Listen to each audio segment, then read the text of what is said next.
ever freeze in a conversation and don't know what to say next?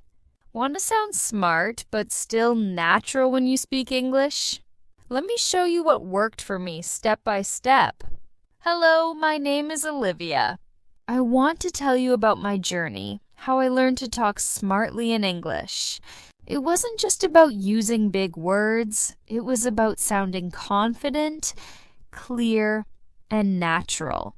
Today I'm going to share 5 simple things I did that helped me speak smarter in everyday conversations. I didn't always talk the way I do now. In fact, there was a time not too long ago when I couldn't finish a full sentence without stuffing it with, like, or I used them like a crutch, something to hold on to when I felt uncertain or afraid that I might sound stupid. I remember sitting in a coffee shop with a few coworkers, just trying to chime in on a light conversation about the weekend. I opened my mouth and said something like, I think I'm gonna, go hiking or something, As the words spilled out, I could feel them falling flat. No one laughed, no one followed up. They just nodded politely and moved on.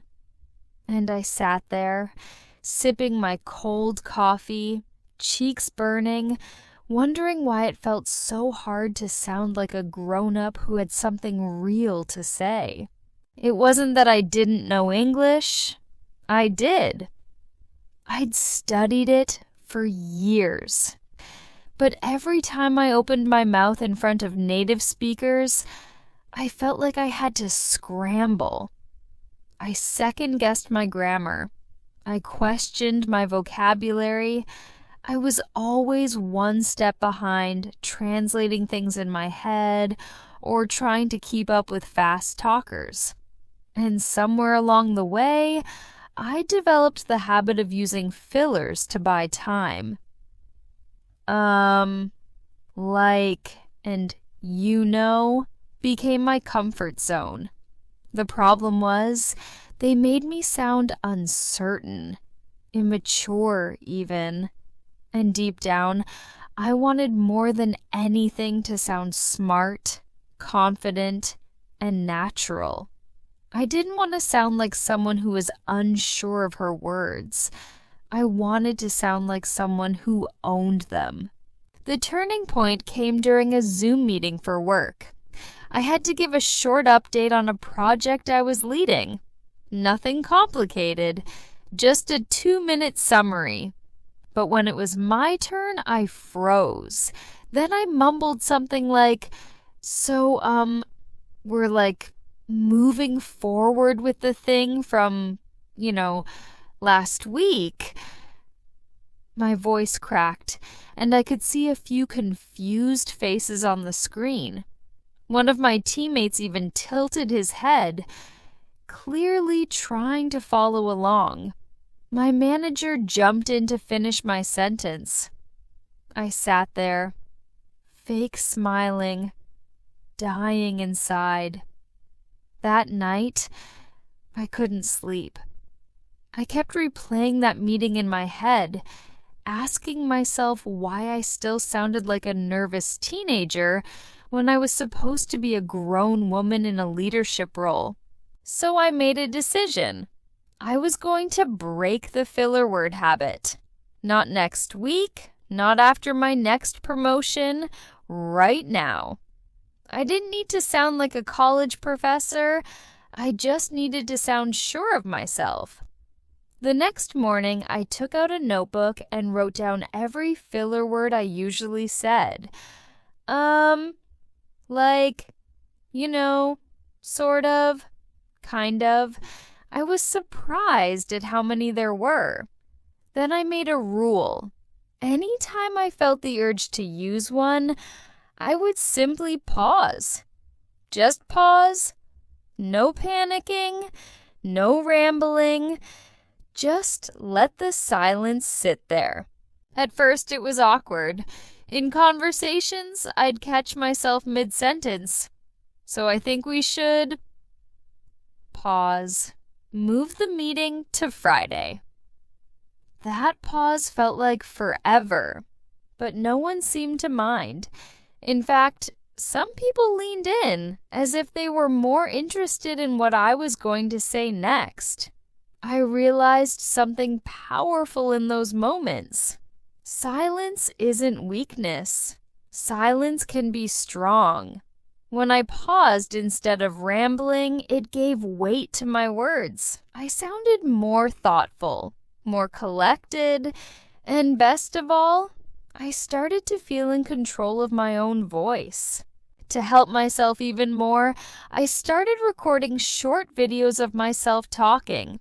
I'd choose a topic, something simple like my morning routine or a book I'd read, and record myself explaining it for 1 minute. Then I'd play it back. Every time I heard a filler word, I'd write it down, and then I'd try again.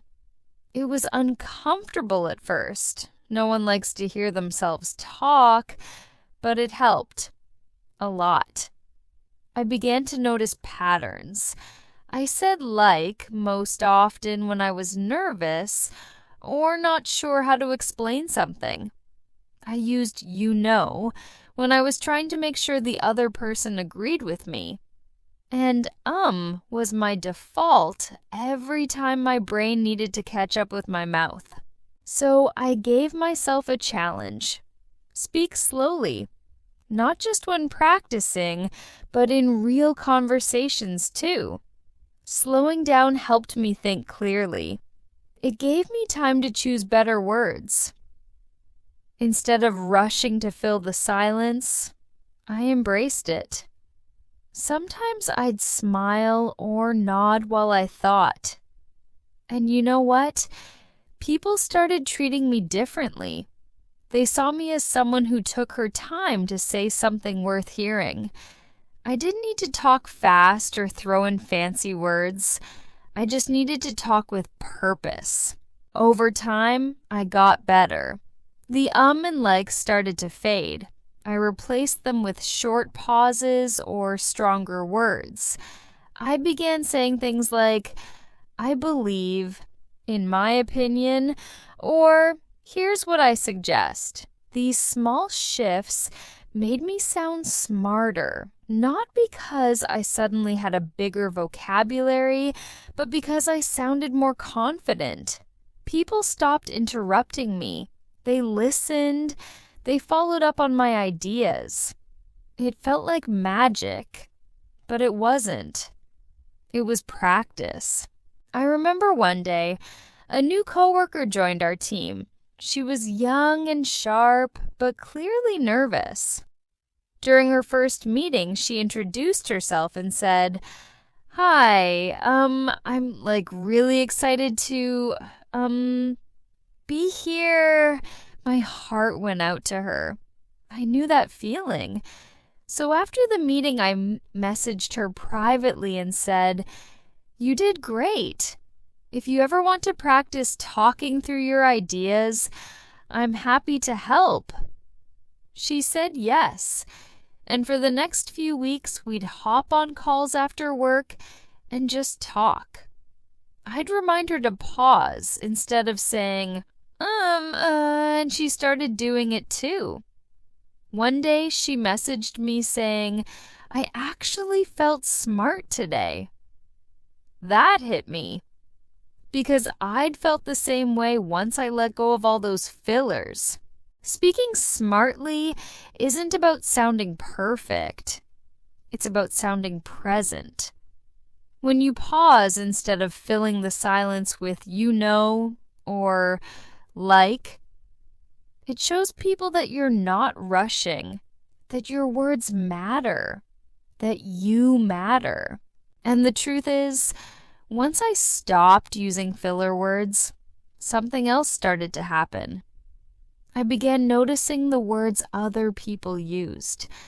I paid attention to how they talked. I picked up on smart phrases, better expressions, and smooth transitions. I realized that language wasn't just about grammar. It was about rhythm, tone, and flow. I wanted to learn more. I wanted to add smarter phrases to my conversations. I wanted to replace the tired, weak expressions with words that carried confidence. And that led me to my next step, learning smart phrases for everyday life. After I broke the habit of using filler words, I felt like I had finally cleared away the noise in my speech. It was like sweeping the floor of a messy room. Suddenly there was space for better words, clearer thoughts, and stronger communication.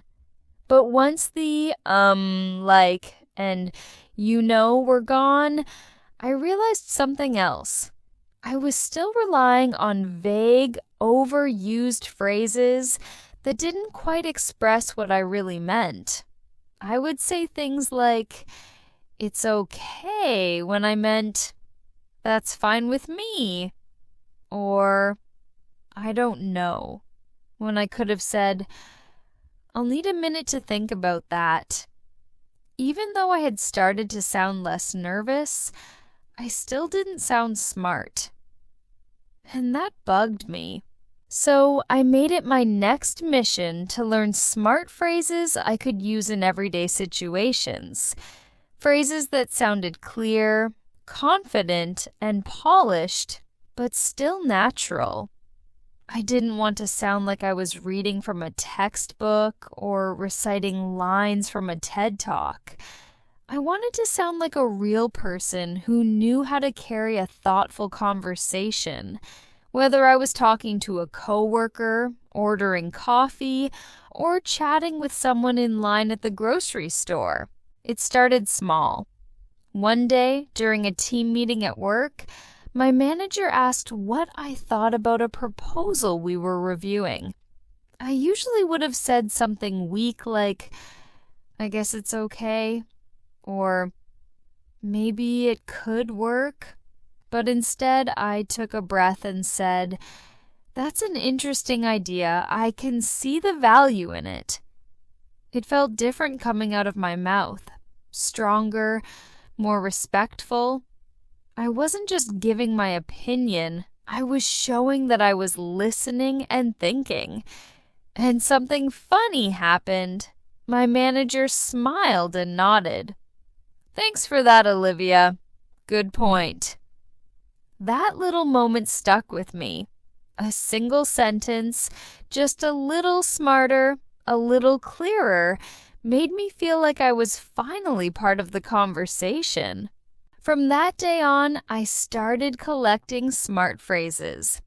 Every time I watched a show, listened to a podcast, or heard someone speak in a meeting, I'd jot down the expressions they used that caught my attention. I filled up pages in my notebook with phrases like, "That makes sense to me. Here's what I'm thinking. From my perspectives, that's a fair point. Let's take a step back. I'd be happy to help with that. What would you suggest? Let me check on that and get back to you." These weren't complicated phrases. They weren't hard to understand or overly formal, but they had something powerful in common. They gave me a voice that was calm, thoughtful, and strong. They helped me sound like someone who didn't just react, but responded. Someone who could be counted on to speak clearly under pressure. Someone who had something valuable to say. I practiced using these phrases in small, everyday situations. At the grocery store, when the cashier asked if I wanted a bag, I didn't just mumble, "Sure." I said, "Yes, please, that would be helpful." When a friend invited me to dinner and I couldn't go, I didn't say, "I can't." I said, "I really appreciate the invite, but I already have plans that evening." It felt good to be polite without sounding stiff. smart without sounding fake. I was building my voice one phrase at a time, and it started to show. One of the best places to practice was at work. I worked in an office with a small team, and our culture was casual but respectful. I used to feel out of place in meetings, like I had to prove myself. But with my new approach, I started contributing more. When someone shared a good idea, I'd say, "Thanks for sharing that. It's a great perspective." When someone asked for my input, I'd say, "Here's how I see it." Or, "In my experience, this has worked well." I even started using phrases that showed leadership, like, "Let's circle back to that later," or, "Can we take a few minutes to align on the next steps?" And you know what? People started repeating my phrases. That's when I knew I was doing something right. Of course, I made mistakes along the way. Sometimes I'd try out a new phrase and it wouldn't land right. I once said, "Let's unpack that idea," and someone jokingly asked if we were moving into a new apartment, but I laughed it off and kept going. It wasn't about being perfect. It was about growing. And I was growing. What helped the most was creating little role-play situations in my head. Before walking into a meeting or making a phone call, I'd mentally rehearse how I wanted to respond to different questions. I'd picture someone saying, "What's your opinion?" And I'd answer in my mind, "I think there's potential there, but we may want to explore other options." Or I'd imagine someone saying, "Can you handle this task?" And I'd respond with, "Absolutely. What's the timeline we're looking at?" These short, simple exchanges helped prepare me for real conversations. I wasn't stumbling anymore. I was showing up ready. Eventually, I began teaching these ideas to others. My younger sister Emma was in college and often struggled in interviews. She'd call me afterward and say, "I just kept saying like and I don't know. I sounded dumb." I told her exactly what had helped me: create a toolbox of smart phrases. We sat down one weekend and made flashcards together. One side had the common, vague phrase, like, "I guess that works." And the other side had a better version, "That works for me," or "I'm open to that idea." She started using them in class, during presentations, and in her part-time job at a bookstore. Her confidence grew. She called me one day and said, "Olivia, I finally feel like I sound the way I think." That made me emotional because I knew exactly what she meant. Learning smart phrases also helped in unexpected ways. I was better at setting boundaries. I used to struggle with saying no, but now I had words like, "I'm afraid I can't take that on right now," or "That sounds great, but I need to pass this time." I used to feel uncomfortable asking questions, but now I'd say, "Can you walk me through that one more time?" Or, "I just want to make sure I understand. Do you mean?" These little changes made big differences in my day-to-day life. People didn't think I was confused. They thought I was thoughtful. They saw me as someone who paid attention and cared about clarity. But the most powerful thing that happened wasn't just in how others responded to me, it was how I began to see myself. I no longer thought of myself as the girl who fumbled through conversations, nervously adding "like" to every sentence. I was becoming a woman who could hold her own, no matter who she was speaking to. At work, with friends, at the doctor's office, on the phone with customer service. I had a new voice, a stronger voice, my own voice. One day, I was walking through Central Park with a friend I hadn't seen in a while. We were catching up about work, relationships, and life in general. She stopped mid-sentence, looked at me, and said, "You talk differently now. It's like you sound more sure of yourself." I smiled and said, "I've just learned to say what I mean and mean what I say." It was true. I wasn't trying to impress anyone. I was just being real. But now, real sounded smart. Real sounded strong. The more smart phrases I used, the more they became part of me. I no longer had to think about them. They flowed naturally. I could walk into any room, sit at any table, and speak with calm confidence. I had built that skill through practice, through failure, and through choosing better words. And the best part? I was just getting started. Because once I felt comfortable with the phrases I'd learned, I began to notice something else. The people I admired the most weren't just using better phrases. They were using better listening skills. They were responding with care, attention, and connection. That made me curious. How did smart speakers stay so engaged in conversation? How did they make people feel heard? That's when I started paying close attention to how smart people talk. Not just what they said, but how they said it and why it worked. And that led me to the next step in my journey. By the time I had built up a library of smart phrases and started speaking more confidently in my daily life, I thought I was doing pretty well. I no longer relied on filler words. I had phrases ready for everything from casual conversations to work meetings. I even felt proud when someone complimented me on how clearly I expressed myself. But there was still this lingering feeling that something was missing.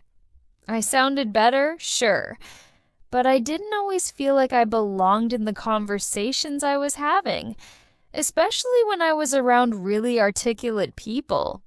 People who could explain something complicated in such a calm, clear way that you immediately got it. People who could handle tough questions without getting defensive. People who could disagree without sounding rude. That's when I realized that speaking smartly wasn't just about what I said. It was about how I said it. And the only way to learn that was to listen, not just casually, but with focus. So I decided to become a student of the way smart people talk. I didn't have to look far. I worked with a woman named Carla who led our department with grace and clarity. She wasn't loud, she wasn't flashy, but when she spoke, everyone listened. During meetings, she never rushed. She paused before answering tough questions. She used words like, "Let's explore that idea," or "I appreciate that perspective," even when someone disagreed with her.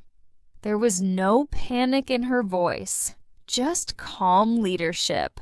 I started paying attention to her more closely, not just to what she said, but how she framed her words. I'd write little notes during our meetings, used positive tone even during criticism, said "let's" instead of "you should," used story to explain her point. Carla became my first role model in real-time communication. I wasn't trying to copy her exactly. I was trying to understand her mindset. Outside of work, I looked for other examples. I started watching interviews on YouTube. not with celebrities necessarily, but with authors, educators, and thought leaders. People who spoke on TED Talks or gave lectures at universities. I'd listen to them during my morning walks, when I was cleaning my apartment, or while cooking dinner. What struck me was how often they kept things simple. They didn't use fancy vocabulary to sound smart. They used stories, examples, and structure. They guided you through their thinking. Instead of saying, "This is what you should do," they'd say, "Here's what I found that works." That one shift made a huge difference. It made them relatable instead of intimidating. I wanted to speak like that, clear, calm, and connected. So I made listening part of my daily routine. I subscribed to podcasts like Work Life with Adam Grant and The Daily from the New York Times. I even started watching political debates and town hall meetings, not because I was obsessed with politics, but because I wanted to study how different people handled pressure and tough questions. Some would get defensive or ramble. Others would pause, breathe, and give thoughtful responses. The difference was night and day. I started to notice that the smartest people weren't necessarily the ones who talked the most or the loudest. They were the ones who listened carefully, thought deeply, and spoke with purpose. One moment that really stood out to me happened during a live interview with a woman named Brené Brown. I had heard her name before, but didn't know much about her. She was talking about leadership and communication, and the interviewer asked a tricky question that could have easily made her stumble. But instead of rushing to respond, she said, "Let me think about how to best answer that." Then she paused for a moment, smiled, and gave one of the clearest, most emotionally intelligent answers I'd ever heard. It wasn't perfect, it wasn't rehearsed, but it was human, and it was smart. That moment changed something in me. I realized that you don't have to speak fast or fill every second with words to be effective. Sometimes the smartest response is a thoughtful pause. I started applying this lesson in my own life. I stopped trying to fill every silence. If someone asked me a question, I gave myself permission to say, "Good question. Let me think for a second." That one phrase became my go-to in conversations. It bought me time to think, and it made me sound measured instead of rushed. I used to feel like every conversation was a test, like I had to prove I was smart. But now I saw it differently. Every conversation was a chance to connect, to understand, to learn, and to be understood. Listening also helped me improve my vocabulary naturally. When I heard someone use a phrase I liked, something like, "That's a fair assessment," or "Let's take a moment to zoom out," I'd write it down in my phone. I created a section in my notes app titled "Smart Phrases I Like." I didn't memorize them. I just kept them there and reviewed them when I had downtime. Slowly, these phrases became part of how I spoke. I wasn't forcing them. I was absorbing them, like music lyrics you hear over and over until they become second nature. But it wasn't just phrases. I started listening for tone. Smart people didn't just say the right words, they said them in the right way. Their tone was calm, respectful, and steady, even when the conversation got tense. They didn't raise their voice to be heard. They didn't interrupt to show off. They let others speak, then added value. I practiced that too. When someone talked, I made eye contact, nodded, and actually listened instead of planning what I was going to say next.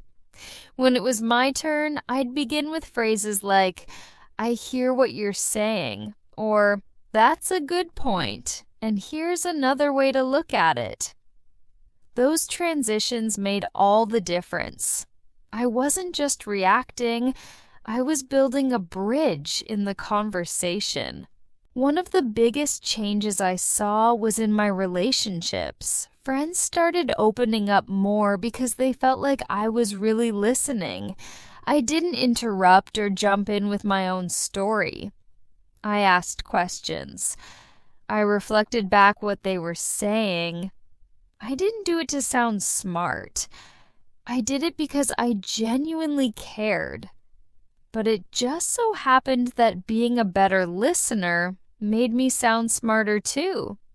It made people trust me more. At work, I was invited into more brainstorming sessions. In my personal life, people called me when they needed advice. I wasn't just talking, I was communicating. There was one afternoon I'll never forget. I was on the phone with a client I'd been working with for months. He had a reputation for being impatient and hard to please. Normally, I would have dreaded the call, but I was feeling different that day, more grounded. When he launched into a list of complaints, I didn't get defensive. I said, "I hear your frustration, and I'd like to make this right." He paused as if he wasn't expecting that. Then I asked, "Can you walk me through what happened on your end?" He explained. I listened. And at the end of the call, he said, "You handled that really well, Olivia. Thanks for staying calm." That was a win. Not because I had all the answers, but because I listened and responded with care. Through all of this, I realized something important. Listening is a superpower. It teaches you how people think, how they feel, and what matters to them. And once you understand that, you can speak to people, not at them, not over them, but with them. That's what smart talk really is. It's not about showing off, it's about showing up with empathy, clarity, and kindness. And you don't need a fancy education or perfect grammar to do that. You just need to pay attention, to observe, to practice. That's what I did. And the more I listened, the better I spoke. Not because I was copying anyone, but because I was learning how to think like a smart communicator. I was learning to be fully present in my conversations. Eventually, listening led me to something even deeper. I began to ask better questions. I wasn't just talking to talk. I was talking to learn. I'd ask people, "What do you think?" Or, "Can you tell me more about that?" I became genuinely curious. And that curiosity made me even better at conversations. It also helped me build stronger relationships. At work, with friends, even with strangers. It's funny how one small shift, like choosing to listen more, can change your entire way of communicating. And as I became more curious, more thoughtful, more tuned in, I started noticing something else. People responded to me with more warmth, more respect, more interest. I wasn't just the quiet girl in the corner anymore. I had a voice, and people wanted to hear it. All because I started with listening, but I wasn't done yet. Listening had opened my eyes to something new. something I hadn't realized I needed to work on. I had learned how to speak clearly, how to use smart phrases, and how to listen with intention. But I still struggled sometimes to keep conversations going. I didn't always know what to say next, especially with new people.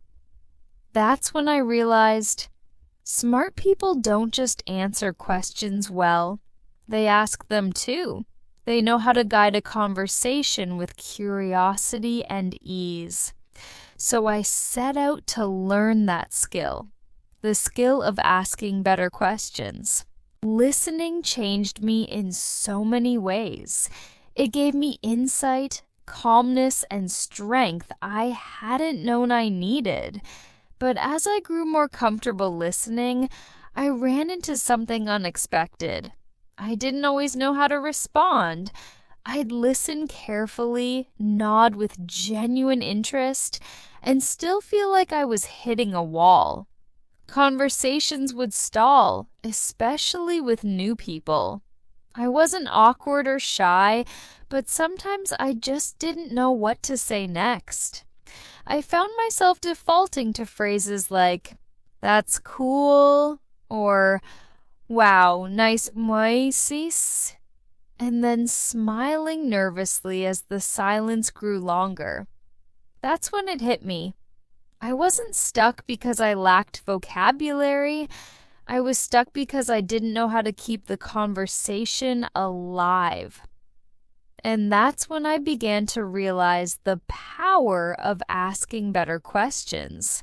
I started thinking about the conversations I enjoyed the most, the ones that felt easy, flowing, fun, and real. In those moments, people weren't just talking at each other. They were curious about each other. They asked questions that made the other person open up, think, and share more than just surface-level stuff. It wasn't about being nosy.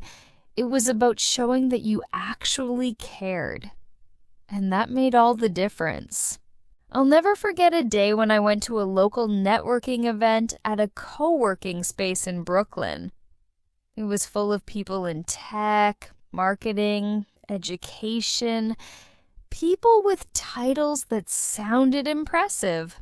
I walked in, introduced myself to a few people, and quickly realized that the typical "what do you do" question wasn't enough. The guy I was talking to said, "I work in digital strategy," and then went quiet. So I smiled and asked, "What's your favorite part of your job?" His eyes lit up. "Oh, that's a great question," he said. Then he told me about how he loved mentoring new team members and helping them grow. That simple shift from "what do you do" to "what's your favorite part" turned a dry interaction into a real conversation. It felt natural, honest, engaging, and all I had to do was ask better. That night I went home and wrote in my journal, "Smart people don't just make good points, they ask good questions." It was a light bulb moment. From then on, I started collecting questions the way I used to collect smart phrases. I paid attention to what made people open up. I listened for the questions that led to real, meaningful answers. I didn't want yes or no questions. I wanted ones that made people feel seen. So I wrote a list in my notes app titled "Better Questions for Real Conversations." Some of my favorites were, "What's been the best part of your week? How did you get started in your field? What's something most people don't know about your job? What's a project you really enjoyed working on? If you could change one thing about your day-to-day routine, what would it be? What's a challenge you faced recently, and how did you handle it?" They weren't complicated questions. They were open-ended, thoughtful, and real. And best of all, They worked. I tried them in line at the coffee shop, at the gym, in Zoom meetings, even on dating apps. And people responded. They smiled, they shared, they relaxed. Conversations became easier because I wasn't just waiting for my turn to talk. I was genuinely interested in the other person. Asking good questions also took the pressure off me. I didn't have to impress anyone or talk nonstop. I could guide the conversation and let it unfold naturally. If someone shared something personal, I didn't just say, "Oh, wow." I'd follow up with, "What helped you get through that?" Or, "How did that experience change you?" People were always surprised. "No one ever asks me that," they'd say. And that's when I knew I was on to something powerful. I remember a conversation I had with a woman named Dana at a bookstore event. She was standing by the coffee table looking a little lost, so I walked over and said hi. We chatted for a minute about the speaker, and then I asked, "What kind of books do you usually love to read?" She smiled and said, "Honestly, I don't read much anymore. Life's just been crazy." I nodded and asked, "What used to be your favorite kind of story?" That one question opened her up. She told me about how she loved historical fiction and how her grandmother used to take her to the library every Saturday. We ended up sitting on a bench, drinking coffee, talking about everything from childhood memories to burnout at work. That entire conversation started because I asked something better than, "How are you?" At work, asking good questions made me stand out even more. During meetings, I stopped being the person who waited to be called on. I became the one who moved things forward. I'd say, "What are we hoping to achieve by next week?" Or, "How does this tie into our bigger goals?" I'd ask my teammates, "What's been slowing you down lately?" Or, "What would help you feel more supported?" These questions weren't just polite, they were useful. They helped our team run better. People started coming to me for feedback, advice, or just someone to bounce ideas off. I wasn't just speaking smart, I was leading smart. And that skill showed up in other parts of my life too. My relationships deepened. I used to feel like I had to have all the answers when someone was struggling. Now I realize that the best thing I could do was ask, "Do you want advice? Or just someone to listen right now?" That one question saved me from saying the wrong thing more than once. It made people feel respected, like their needs mattered. It was smart. Not because it sounded fancy, but because it came from the heart. I also learned how to ask questions in a way that kept conversations light and fun when needed. I'd ask friends things like, "If you had the whole day off with zero responsibilities, how would you spend it?" Or, "What's the weirdest job you've ever had?" These playful, curious questions brought out laughter, stories, and memories. They made everyday hangouts feel special. People started telling me, "I love talking to you. It's never boring." That meant the world to me. The thing about asking better questions is this: it makes you a connector. You don't just talk, you help people open up. You build bridges, you learn more, you deepen trust. And the best part? Anyone can do it. You don't need a perfect accent. You don't need a fancy degree. You just need to care enough to ask something worth answering. Of course, I still had moments where conversations didn't go perfectly. Sometimes I'd ask a deep question and get a shrug, or I'd try to be playful and the other person didn't get my humor. But I learned to pivot. I'd say, "No worries, was just curious," or "We can change the subject if you'd like." The goal wasn't to be smooth all the time, it was to be real. And real meant adjusting, learning, and showing respect. Eventually, I began teaching others what I had learned. In a leadership workshop at work, I gave a small talk about communication. Instead of focusing on public speaking, I focused on the power of questions. I shared some of my favorite go-to lines and gave people a list of open-ended questions they could try with their teams. Afterward, one guy came up to me and said, "I always thought being a better communicator meant talking more, but you just showed me that asking better can be even more powerful than answering better." That stuck with me. Looking back now, I realize how far I'd come. I used to fill my sentences with and like. I used to mumble weak phrases like, "I don't know," and "it's okay." I used to stay silent when I didn't know what to say. But now, I knew how to keep a conversation going. I knew how to guide people through meaningful exchanges. I wasn't just speaking smart, I was connecting smart. And even though I had grown so much, there was one more shift that made everything come together. One more step that changed how I used my voice forever. It wasn't about phrases, questions, or grammar. It was about letting go of perfection.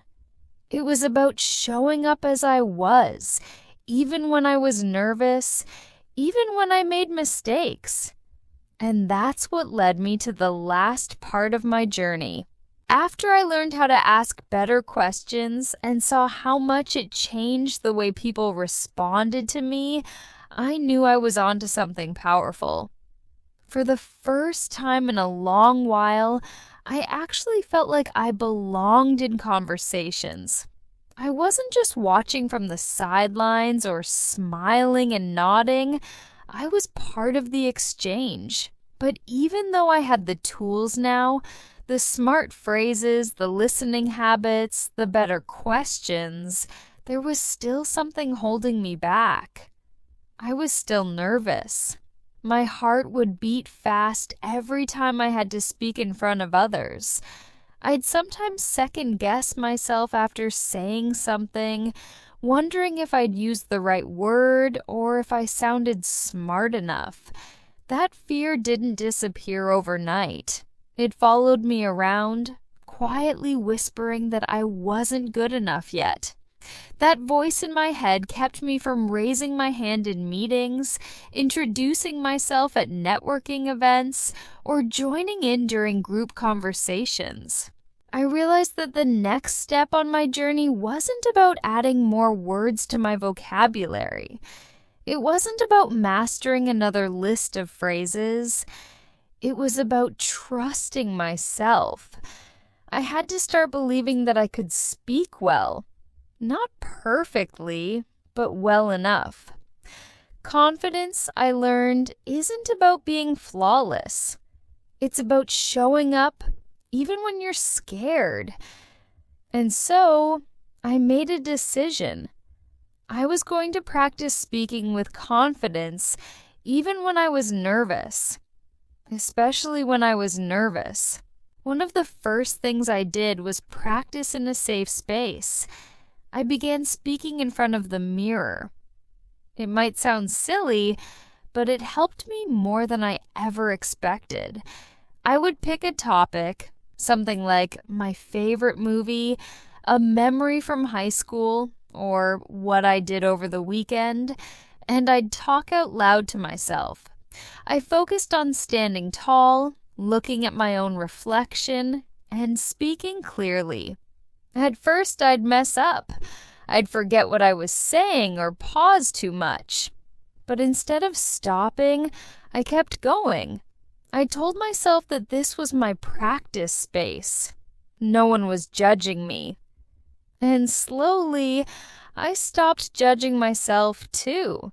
After a few weeks of mirror practice, I moved on to real-life conversations. I started small, talking to the barista at my local coffee shop. I'd smile, say something a little more than hi or thanks. I'd say things like, I always look forward to this latte. It's the best part of my morning. Or, have you been super busy today? These little conversations helped me feel braver. Every time I said something and someone responded with a smile or a friendly comment, I felt like I'd won a small battle against my fear. The more I spoke, the more I realized something. Most people aren't listening for perfection. They're listening for connection. They don't care if your sentence is 100% grammatically correct or if you use the fanciest vocabulary. They care that you're being real. That changed everything for me. I stopped chasing the idea of sounding perfect and started chasing the feeling of being present. I told myself, I'd rather sound real than robotic. And you know what? People noticed. Friends and coworkers started telling me I sounded more confident lately. Someone even said, you have a way of making people feel comfortable when you talk. That meant the world to me, especially because just 1 year earlier, I used to panic over what to say. But even with the progress, there were still moments that scared me. Public speaking, for one. I remember being asked to give a short update during a work meeting. It wasn't a big deal. I just had to share some notes on a project. But my palms were sweaty, my throat was dry, and I could hear my heartbeat in my ears. For a second, I considered asking someone else to do it.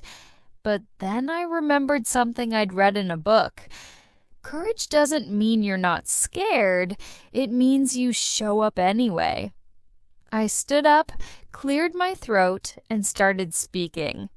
I stumbled on one word, paused for a second, and kept going. I didn't try to fake confidence, I just focused on being clear and honest. When I finished, people clapped. Not because it was perfect, but because I had done it. I had faced the fear, and that made me feel powerful. After that, I started saying yes more often. I joined a local community group where people met weekly to discuss books, careers, and current events. The first few times, I mostly listened, but then one evening, they were talking about something I really cared about, how technology is changing how we communicate. I raised my hand, heart racing, and shared my thoughts. The group nodded, asked questions, and made me feel like my voice mattered. That night, I went home with a full heart and a full journal. I wrote about how proud I was, not just because I'd spoken up, but because I hadn't let fear stop me. Confidence, I learned, grows through action. It's like a muscle. You have to use it often if you want it to get stronger. I started keeping a confidence tracker in my phone. Every time I spoke up, asked a question, gave an opinion, or introduced myself to someone new, I wrote it down. Even the small wins mattered. Seeing that list grow reminded me that I was making real progress, even on the days when I felt a little shaky. Another thing that helped me was accepting that nerves are normal. Everyone feels nervous sometimes, even native English speakers. I stopped beating myself up over it. I started breathing deeply before speaking. I'd say positive things to myself, like, "You've got this," or "Just be yourself." It wasn't magic, but it worked. That self-talk gave me strength when I needed it most. Over time, my voice started to match the person I knew I was becoming: strong, kind, thoughtful, and real. I wasn't afraid to take up space anymore. I wasn't trying to impress anyone.